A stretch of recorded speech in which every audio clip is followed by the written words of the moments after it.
So what is a key or key name?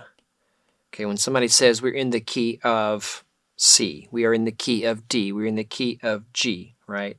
These are letter names, okay? Usually when it's just a letter name by itself, it's major, okay? If it's in minor, they'll, usually clarify and say E minor, B minor, E minor, and it's denoted with a lowercase, not always. But this is what is meant when somebody says we're in C, all right? So if you hear this terminology, we're in G, we're in A minor. This is a key name, and these keys are associated with key signatures. For example, C is no sharps or flats. If we're in D major, then we have 2 sharps, right? If we're in G major, we have 1 sharp, F sharp, okay? And certain keys have certain notes associated with them. That's why we use these terms.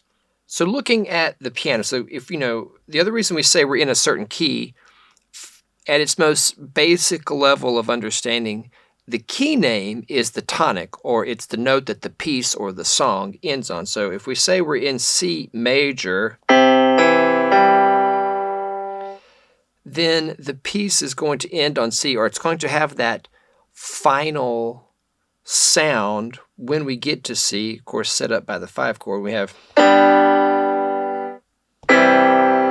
hear that ending? So we ended with C, and it sounds like the end because we're in the key of C. So how do we make, say, D major sound like the end? Well, we would go, all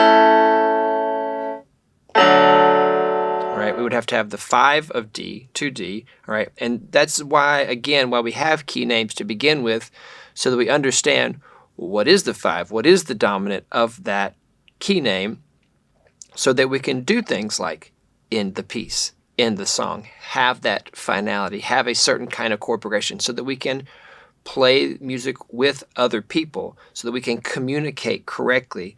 How about G major? We would be going from, all right, or if you put a 7th on it,